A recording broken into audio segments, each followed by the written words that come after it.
My DBA is standing in my doorway and she's not asking permission. I pulled the logs, she says. There's 41 active accounts in prod right now. I can name maybe 30 of them. The other 11, I have theories. 3 are old service accounts from a migration that finished 2 years ago and nobody deprovisioned. 1 I genuinely can't explain. It's been connecting every 4 hours for as long as I've had access to look, and it's not in any runbook, any Terraform file, any ticket. Nobody I've asked has heard of it. So I asked her what she wants to do about it. I'm going to revoke access for everything I can't positively identify. Today, all 11. And I asked her what happens if one of them matters. Then something screams. And we all know. And if that's important enough to matter, and nobody could tell me what it was when I asked directly 3 separate times over 2 weeks, then I don't know what else you want me to do. I'm doing it. If the company falls apart because of it, that's on them, not on me. She wasn't being reckless. She was being honest in a specific way. People get honest right before they do something they decided is inevitable. And I let her do it. I'm Joanne Skiles. This is Chaotic Commits, Tech, AI, and Engineering Truths, the things nobody puts in the documentation. Today's episode is about the scream test. If you haven't heard the term, you make a change you're pretty sure is safe. You don't tell anyone, and you wait to see who screams. If something breaks and someone comes running, you found a live dependency. If nothing happens, you found dead weight. It sounds like a joke. It's not a joke. It's a real operational technique, and people reach for it precisely when every honest, careful, documented way of finding out the same information has already failed. This episode isn't really about the 11 connections. It's about what has to be true about an organization before a competent, careful person decides that revoking things blindly and waiting for the scream is the responsible move. And it's about the fact that I'm not going to tell you how this one ended, because the ending isn't the point. So 4 parts: what a scream test actually is, how you get to the point of needing one, the decision itself and what was really being said underneath, and where I'm leaving this on purpose without a bow on it. So let's go. So here's the plain definition for anyone who's never had the pleasure of doing a scream test. A scream test is when you disable, revoke, or decommission something you believe is unused without warning anyone, specifically so that if you're wrong, the failure shows up immediately and loudly instead of quietly and later. The name is not subtle. Something screams, or it doesn't. You'll see it most with infrastructure nobody can confidently map anymore. An old server nobody will admit to owning, a cron job that's been running since a person who left the company set it up, a database connection that shows up in the logs on a schedule from somewhere, doing something, and absolutely nobody currently employed can tell you why. The honest version of finding out what something does is you read the code, you check the documentation, you ask the person who built it, you trace the dependency graph, and you get a confident answer. The scream test is what's left when every single one of those has already failed. The documentation doesn't exist, or it's wrong, the person who built it is gone, or doesn't remember, or was a contractor from a company that no longer exists. The dependency graph was never drawn because nobody had the time, and now nobody has the map. So you're left with a genuinely blunt instrument. Turn it off and listen. My DBA had done the responsible version first. She pulled the logs, she cross-referenced service accounts against the current infrastructure inventory, such as it was. She asked the platform channel, then asked specific team leads directly, then asked a second time 2 weeks later when nobody had followed up. 3 of the 11 she eventually traced to a migration that had wrapped up 2 years earlier. Service accounts that should have been provisioned as part of that project's cleanup and simply wasn't, because cleanup tickets are the first thing that gets deprioritized once the migration itself is declared done. Migrations get champagne, cleanup gets a backlog ticket of what aged for 2 years. The other 8, less clear, and one, the one that mattered most to her, the one that was connecting every 4 hours with a pattern that looked deliberate and automated and belonged to absolutely nothing anyone could name. That's not a technical problem yet. That's an inventory problem. The scream test is what you do once the inventory problem has already beaten you. Now I want to slow down on the next part about how we get here, because this is where you could easily skip past so that you can get to the more dramatic decision. But it's very important. Nobody builds a system where 41 things connect to production and 11 of them are unaccounted for on purpose. It happens in small, individual, reasonable steps, the same way every organizational failure I've ever told a story about on this show has happened. A service gets built, it needs a database credential, someone provisions one, the service gets replaced 18 months later by something better, the new service gets its own credential, and the old one just doesn't get revoked. Because revoking it isn't anyone's job in particular, and the person who provisioned it in the first place has moved to a different team or a different company by the time anyone would think to check. Contractors are their own category of this. A contracting engagement wraps up, the deliverable ships, everyone's happy, the service account that the contractor's automation used to talk to your database quietly outlives the relationship. Nobody revokes a contractor's access as a matter of routine unless offboarding explicitly includes an infrastructure audit. And in my experience, offboarding almost never includes an infrastructure audit. It includes a laptop being returned, a badge being deactivated. The database doesn't know the contractor left. The database just keeps seeing the same credentials show up on schedule forever until someone notices. And here's the part that I think is the real accountability question underneath the story. Access provisioning has an owner. Somebody has to grant it, so somebody's name is on the request. Access revocation, structurally, in most organizations I've worked in or consulted with, do not have an owner. Nobody's job description says periodically audit who still needs what they were given to 2 years ago.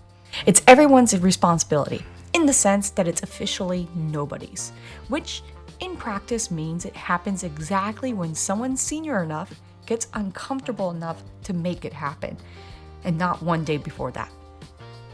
My DBA got uncomfortable. That's the whole mechanism. Not a policy, not a scheduled audit, discomfort, escalating over roughly 2 weeks until it became a decision. I've seen this exact shape of problem in migrations, in service decommissions, in temporary access grants for an incident that never got walked back once the incident closed. The specific technology changes. Database connections, IAM roles, VPN access, feature flags nobody remembers the reason for. The shape is always the same. Provisioning is a moment, and revocation is supposed to be a process. And processes that don't have an owner don't happen. They just accumulate quietly until somebody either builds the process retroactively at real cost or gets tired enough to reach for a blunt instrument instead. The screen test is what happens when an organization outsources its access hygiene to whoever gets uncomfortable first. So let's go back to the doorway. I'm doing it. If the company falls apart because of it, that's on them, not on me. And I want to take that sentence seriously instead of just quoting it for effect, because I think it's doing 3 separate things at once, and all 3 matter. The first thing it's doing is stating a defensible engineering position. She did the diligence, logs, cross-referencing, direct ask, repeated ask. She gave the organization multiple real opportunities to tell her what these connections were. and the organization collectively did not know or did not answer. At some point, continuing to carry unknown risk on behalf of people who don't even engage with a question stops being diligence and starts being a form of enabling the exact behavior that created the problem. She wasn't skipping steps. She ran out of steps that were available to her. The second thing it's doing is drawing a boundary. And I want to be specific about what the boundary actually is. Because it's not, I don't care if this breaks. It's, I am no longer willing to be the only person in the organization who is worried about this. Those are different sentences. The first one is indifference. The second one is exhaustion. Specifically, the exhaustion of being the sole owner of a risk that a dozen other people benefit from not thinking about. She's been worried enough, alone, for long enough. The scream test was her way of making the worry a shared, visible organizational fact instead of a private one she carried by herself. The third thing, and this is the one I think matters the most, it's a prediction. It's daring the org to prove her wrong. If nothing screams, she's right that this was dead weight nobody was tracking, and she has just quietly reduced risk with zero drama. If something screams, she's also right, because now the organization knows exactly what it's actually running, which it did not know an hour before. There is no outcome where she's wrong. That's not arrogance. That's what it looks like when you've done the homework and the only remaining uncertainty is other people's undocumented behavior, not your own analysis. So let me be honest here. I want to make sure you guys know what I didn't do, because I don't get to tell this story as if I were a bystander. I was the person she was talking to. I could have said no. I could have said, give me one more week. Let me push harder on the team and identify the owners first. But I didn't. Partly because I trusted her judgment, and I still do. But also partly, honestly, because some part of me wanted to know too. I was tired of not knowing on my own terms, in my own way. And her decision let me stop being tired of it without having to be the one who pulled the trigger. But I am going to put a little caveat here. I wasn't the one that pulled the trigger, but I approved it, and as her manager, that means it was my responsibility, not hers. I gave her the green light. I wasn't going to let her get in trouble for this. But that's worth sitting with. The scream test doesn't just reveal what connected to the database. It reveals who in the room was actually willing to sit with the risk of not knowing, and for how long before someone did something about it. I'm not going to tell you what screamed.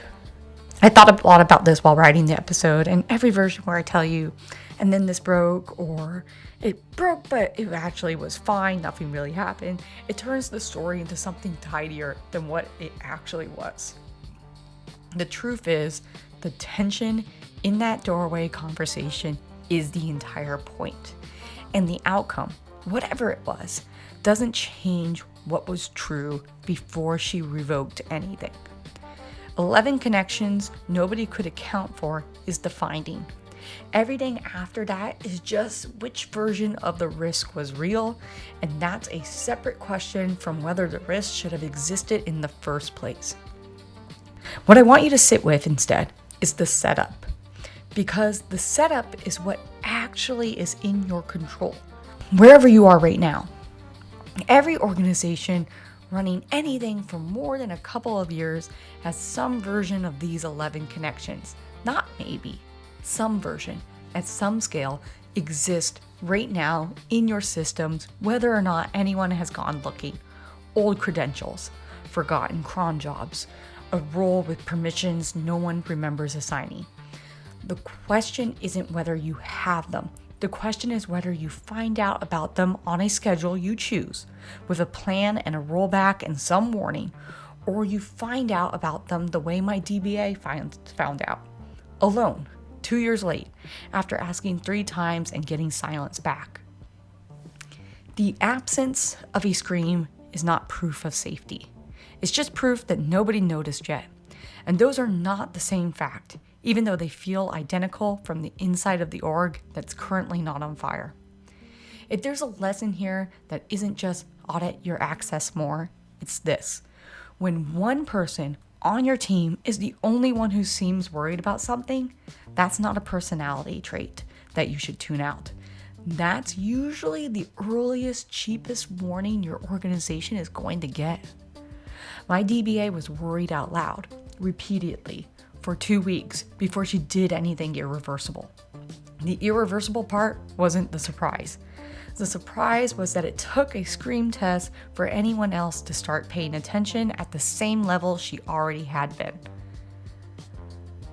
I don't know what she'd say if I asked her today whether it was the right call, but I think she'd say she'd do it again. And I would let her. That's this episode of Chaotic Commits. If this one landed for you, send it to whoever on your team is currently the only person worried about something nobody else will look at. Tell them you heard them. I'm Joanne Skiles. Find me wherever you get podcasts. I'll see you in the next episode.